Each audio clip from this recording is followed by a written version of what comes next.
AMZ info کے معزز ناظرین، میں ہوں عمار احمد اور آپ دیکھ رہے ہیں AMZ انفو۔ ناظرین، 2003 میں امریکہ نے عراق پر حملہ کر دیا تھا اور یہ الزام لگایا کہ عراق کے پاس کیمیکل ہتھیار ہیں۔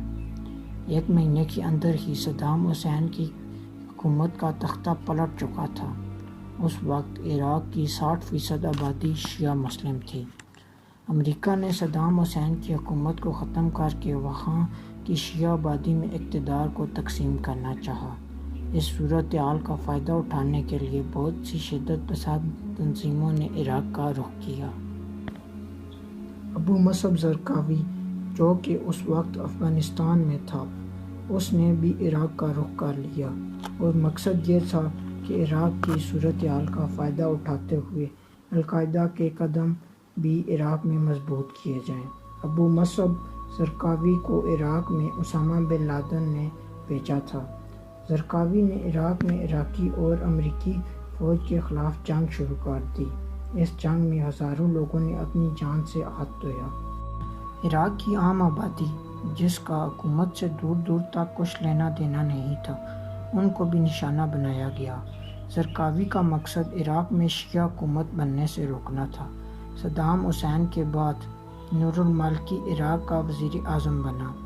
اس نے کچھ ٹائم بعد ہی القاعدہ کے خلاف ایکشن کا اعلان کیا، مگر ان میں سے ایک فوج سنی فوج بھی تھی۔ سنی فوج نے القاعدہ کے خلاف لڑنے سے انکار کر دیا۔ اسی طرح زرقاوی کو عراق میں قدم جمانے میں اور آسانی ہو گئی، لیکن القاعدہ نے زرقاوی کے ظلم و ستم کی مذمت کی۔ زرقاوی کو اس بات کی بالکل بھی پرواہ نہیں تھی۔ 2006 میں زرقاوی امریکی ڈرون حملے میں مارا گیا۔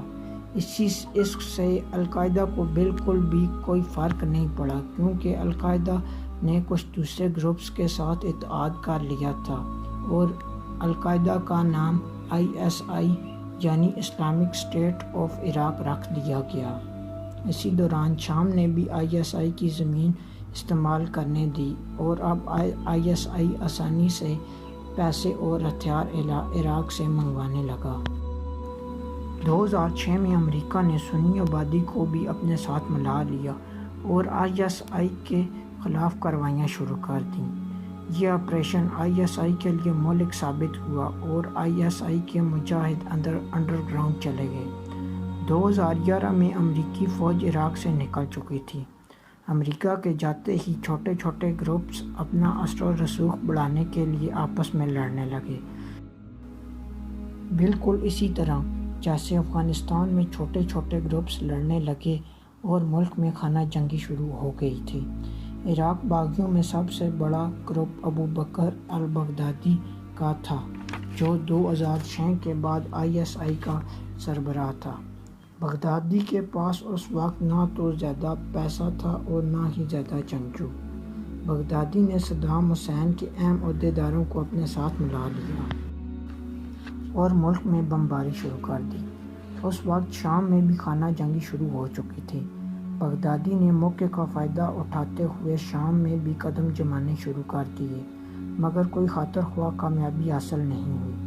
2013 میں بغدادی نے القاعدہ یعنی ISI کو چھوڑ کر داعش کی تنظیم کو تشکیل دے دیا اور اس کا نام تبدیل کر کے ISIS یعنی اسلامک اسٹیٹ آف سیریا رکھ دیا۔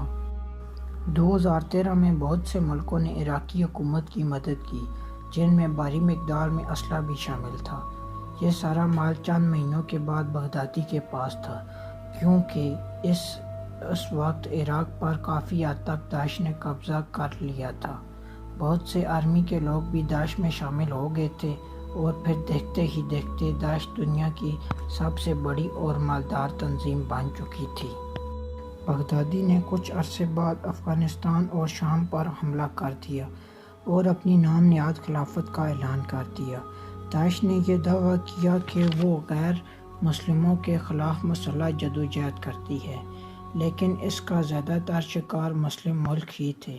اس وقت داعش کے اہلکاروں کی تعداد 35,000 کے قریب تھی۔ اقوام متحدہ کی ایک رپورٹ کے مطابق 80 سے زائد ملکوں کے لوگ اس تنظیم کا حصہ تھے۔ لیکن یہاں سوال یہ پیدا ہوتا ہے کہ آخر داعش کے پاس اتنا پیسہ کہاں سے آ رہا ہے؟ روس کے صدر نے یہ بات صاف صاف واضح کر دی کہ G20 کے کچھ ممبر داعش کی فنڈنگ کر رہے ہیں۔ ان کا اشارہ امریکہ کی طرف تھا۔ ان کی کمائی کا صرف یہ ذریعہ نہیں ہے بلکہ یہ شام اور عراق کا تیل بھی بیچتے تھے۔ اس کے علاوہ اغوا، براہ تاوان ٹیکسز، منشیات کی سمگلنگ اور بینکوں میں لوٹ مار بھی شامل ہے۔ داعش اپنے جنگجوؤں کو تنخواہ بھی دیتا تھا اور یہ کافی بھاری مقدار میں